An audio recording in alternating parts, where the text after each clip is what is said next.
Assalamualaikum. Video ini adalah sambungan daripada video yang lalu berkaitan dengan gaya hidup untuk mencegah penyakit. Kalau video yang lepas kita membincangkan berkenaan dengan gaya hidup apabila kita telah mendapat penyakit. Apakah tindakan atau amalan yang perlu kita lakukan untuk membolehkan penyakit kita tidak menjadi teruk? Salah satu daripada kaedah yang amalan yang perlu ditekankan ialah pematuhan ataupun compliance terhadap ubat-ubatan dan nasihat yang diberikan oleh doktor atau pakar untuk membolehkan penyakit kita tidak merebak atau tidak menjadi teruk.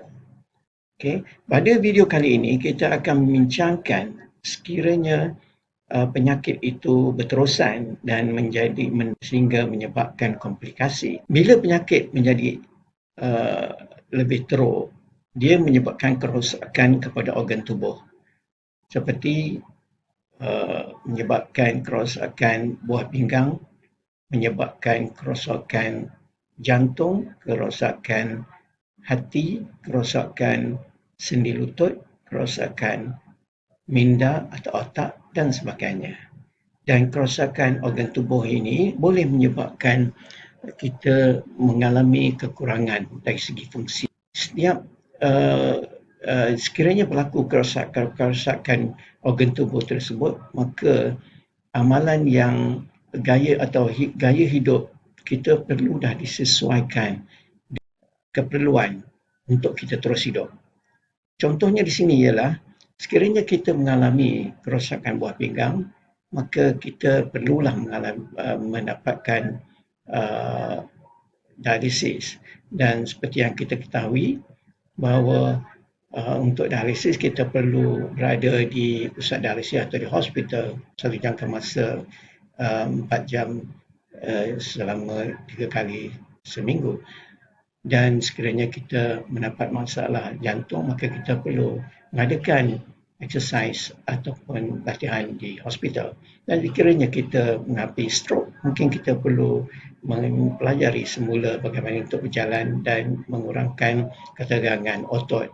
Jika kita mengalami masalah rheumatik, sendi-sendi yang sakit, maka perlu menjalani latihan fisioterapi di hospital maupun di pusat fisioterapi. Dan jika kita mengalami demensia, masalah ini, maka kita mestilah mendapatkan bantuan untuk meneruskan kehidupan harian kita.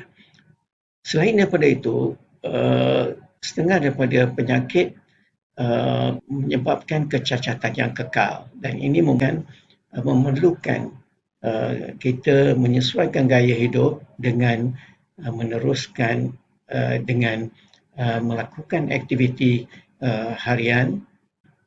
Dan kepada mereka yang mengalami keadaan terminal seperti mereka yang mendapat kanser, mungkin mereka perlu diberi perhatian khusus untuk mengelakkan mereka mendapat kesakitan.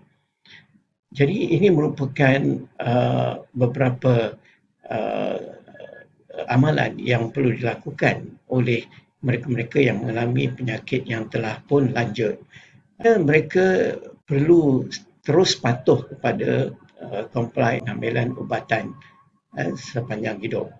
Dan selain itu, mereka memang memerlukan sokongan orang lain dari segi sokongan fizikal, sokongan mental dan juga spiritual.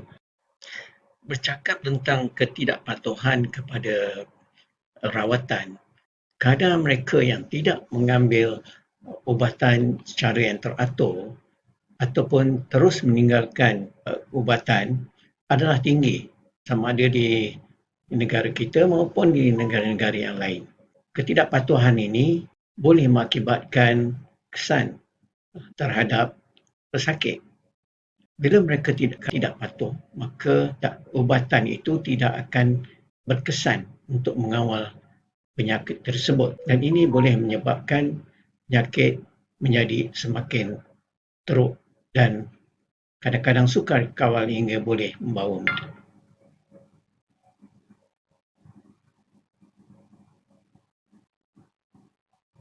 sekiranya tidak mengambil ubat boleh membawa maut ataupun penyakit akan menjadi lebih teruk ataupun kembali semula.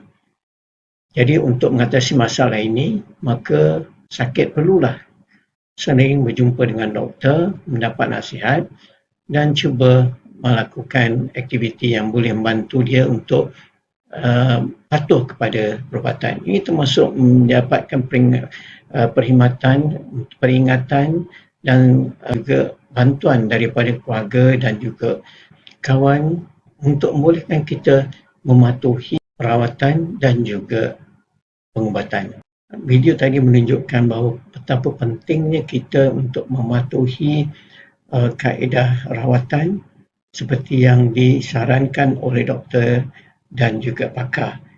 Kerana tanpa rawatan yang konsisten, ini boleh menyebabkan penyakit kita kembali semula ataupun penyakit kita menjadi tidak terkawal dan setengahnya boleh membawa maut. Jadi peringatan untuk kita semua, sekiranya kita telah mempunyai penyakit yang kronik, hendaklah kita patuh kepada kaedah pengubatannya dan kita perlu mengambil ubatan sepanjang hayat kita. Sekian untuk kali ini dan jumpa lagi di video yang akan datang. Terima kasih.